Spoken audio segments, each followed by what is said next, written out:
Well, hello everyone and welcome back to another video of the F1 2021 Driver Groomer with Williams, episode number 8 today for the Hungarian Grand Prix in Season 1. If you of course missed the previous episode last week at Silverstone and the other episodes in the series, make sure to go and check them out. Playlist is in the description below, and subscribe if you are new to see plenty more F1 2021 Driver Groomer videos. We're moving to R&D then, and well, we're going to purchase this. Are we going to purchase it? I couldn't decide which one I wanted to go for. Weight distribution. I decided to go for this one as we had a quarter off. It's only a minor upgrade. Again, I hate the user interface on this year's game. It's just bland. For me personally, let me know if you I prefer the R&D tree, but you can let me know your thoughts in the comments below. But two, of course, the previous R&D parts that failed in the previous video at Britain, both have now come through, so that is the positive thing. We've got 1,048 resource points to spend, so we're going to try and put that on a minor upgrade. Let's just have a look at the the Sashi side of life, where some more stuff. Again, tyre wear, it's actually been better on 25% races. I find there's more tyre wear, because you used to just be able to do whatever you like, but there's actually more tyre wear on the 25% race. I'm going to go for this minor drag reduction because it unlocks 3 R&D parts for the aero side, so that's going to come in for the Belgian Grand Prix, hopefully, as long as it doesn't fail. You're not currently in a rivalry. As well. So yes, we're also going to put on this gearbox durability upgrade as well, purely because it's 64% off, and well, it's going to unlock some of the durability side as well. Should I think we need it, which I don't know, it depends on we quit practice. It is obviously a bug, but yes, those upgrades are enough to finally lift us above Haas. It's been so many episodes since we were above Haas at episode 1. We're now finally back above them, going into the Hungarian Grand Prix, so that's good. Mercedes obviously still far too ahead of Ferrari, McLaren and Aston Martin. Alpine don't bring an upgrade, the only team not to bring an upgrade as well. So yes, not really many changes. Hopefully the grid gets a little bit closer together and then we can have those better racing really and wackier results. But anyway, moving to qualifying then. Hungary was a poor track for me. The middle sector was pain on F1 2020. So we're going to have to see how we get on F1 2021. And well, we're up in down in P18 as we join our lap.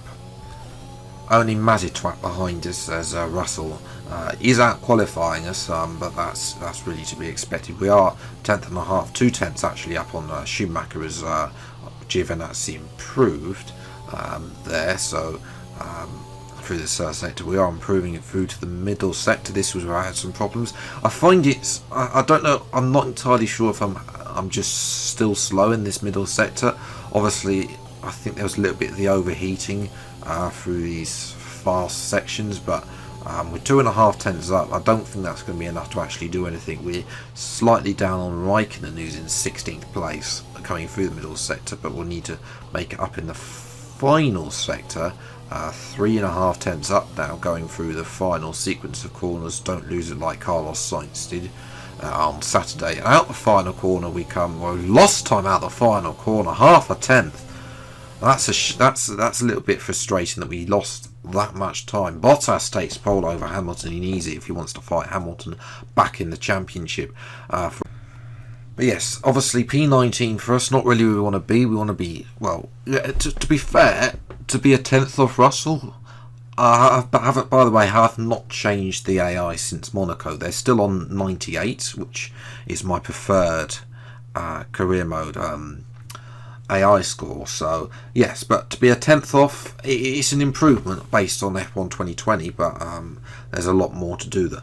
Also, between qualifying and the race, it was announced that Kimi Räikkönen's going to be retiring at the end of the season, so we'll see if we get some driver transfers on the move going from Season 1 into Season 2. Time though for the race. Welcome to Budapest once again for another round of the Formula One World Championship.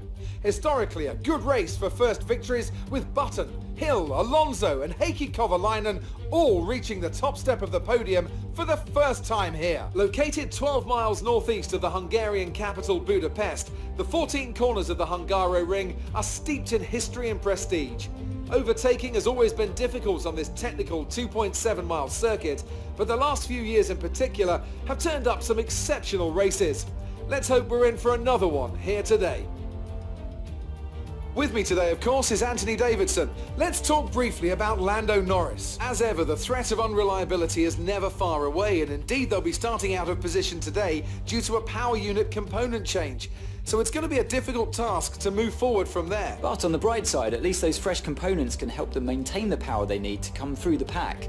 I expect to see them take a more aggressive approach today to make up for the compromised start.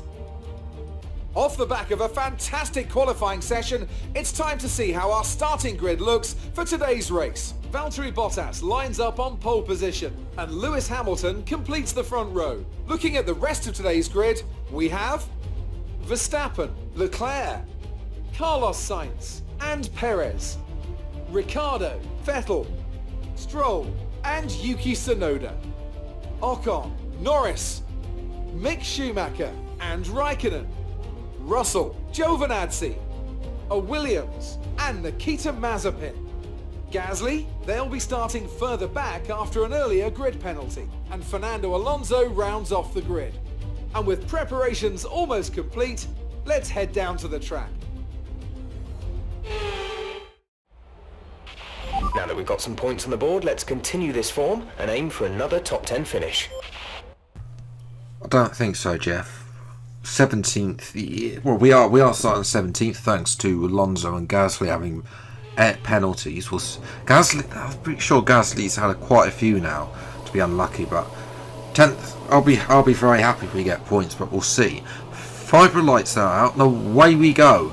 And it's a better start than Giovinazzi, and a shocking start on the right hand side. Gasly's going to blast through actually, as well as we're going to dive down the inside of 4 or 5 cars there into turn 1, trying to thread the needle with Schumacher, and Norris, who of course is also starting further down with his penalty on the outside. We're going to dive down the outside, try to go around the outside of Alonso and one of the Aston Martin cars. Unable to do that, we have to slot back in going up to turn 4, but Ocon, it's actually Ocon, excuse me, or Alonso, yesterday's surprise race winner, although he did do very well to keep his cool at the front. I'm going to dive down the inside though of Ocon. Can't be sitting behind the AI. Ocon's compliance, and we move up into P11. That was a nice little overtake there.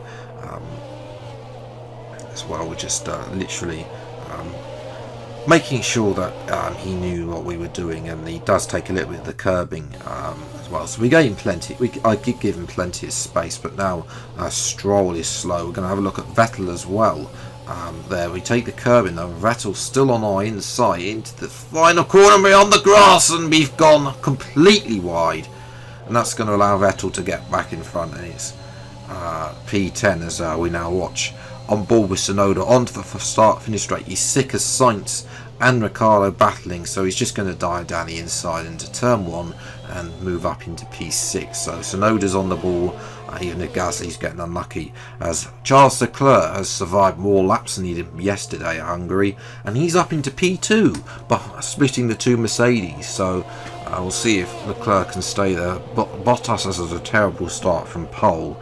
Leclerc and Hamilton have managed to get ahead of him, as obviously we move a few laps later now. There's a big train forming behind myself as we take out one of the brake marker balls.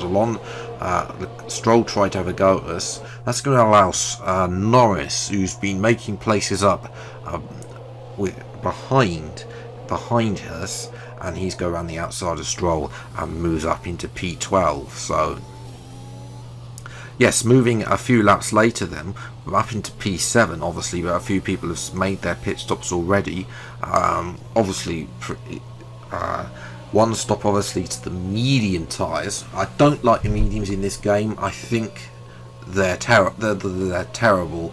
You can be a lot faster on a soft tyre and overcut. It's a lot easier to overcut if you got the tyre wear, which might be something we'd focus on, trying a few tyre upgrades, so we have to spend less time on the medium tyres. But fortunately for us, both Norris and Ocon have undercut us, so that's definitely frustrating for me. Stroll has been at a terrible pit stop, and so he's still going there, and he's tried to go out the inside. We tried to squeeze him. There's a little bit of an aggressive move by me. I was like caught napping by Stroll, but at the same time I tried to defend the corner, and the door, we tried to close the door.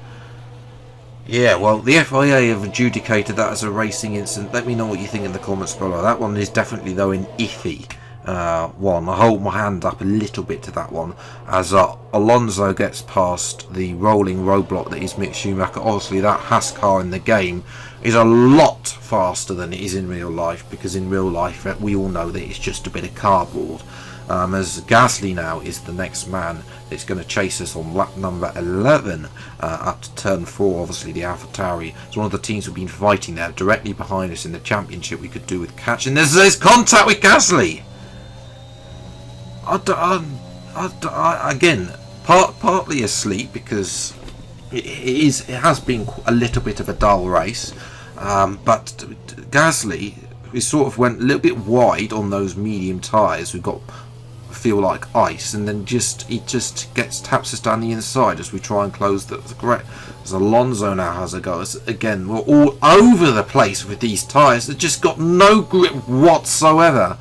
These are not tyres. They've got ice. It's like there's no asphalt. We're just racing on ice on slick tyres. But as we move through it again to lap 15, Alonso's still unable to get past. As we know from Alonso's stout defence yesterday, he was able to hold off Hamilton for quite some laps before Hamilton eventually got through, which helped him. And there's a lot. Vettel has lost it at turn 1, and he's done a pirouette, but unfortunately we're unable to make a position. He had DRS open as well, so I wonder.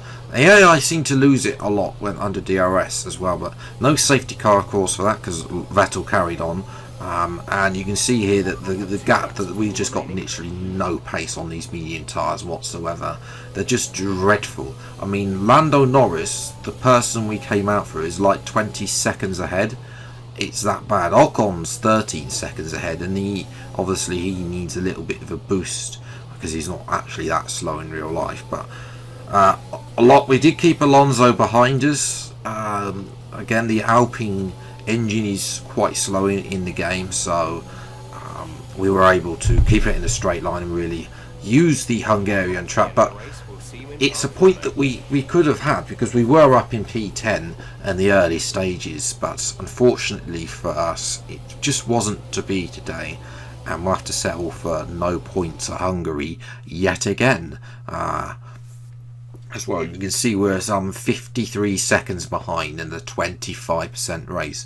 My fastest lap was an 18.4, and you can see here Bottas, Hamilton were in a 16th lap. Bottas and Hamilton set exactly the same lap time. So a little bit frustrating that the car didn't have the performance, even though we've made all these upgrades. We retained P9 though in the championship. Perez has been very consistent. Him and Leclerc as well been the most consistent out of those lot. But down to P6 in the championship, AlphaTauri gone back in front, unfortunately, with Tsunoda's good results. So all to play for, but we've got Belgium to follow on Great Thursday, workout day hopefully. today. Let's have your thoughts. You're beating all expectations. Would you say we all underestimated you? Well, we've done some work on the car, and I don't think it's quite as bad as it seems, obviously. But Do you think we'll this see. team are performing as well as they could do? Well, no, because the Codemasters have screwed them over in the performance chart. Great. Well, that's everything. The contract renewal window has opened. We can try and renegotiate for a better deal with our current team, or approach someone else. So the plan of action is to renegotiate with Williams for the rest of this season. We'll do that in the start of the next episode. Belgium, R&D wise, we'll look to get a few upgrades as well, because of course it's quite a big time between Hungary and Belgium in the calendar, so we should be able to fit at least. I'm hoping for some big upgrades coming for that Belgium race, but we'll have to wait and see. We've got 1900 resource points to spend as well. Just going to fit the old opponents because of course quick practice that bug, remember. George Russell, his focus is 76, so he needs to again, either I'm overdriving the car that much or he really needs to get a move on making the positions, because he's been languishing down like P18, P19. He gets a terrible start and then he just sits behind and doesn't do anything really. As well, so obviously there's a lot of work for the team to do as well.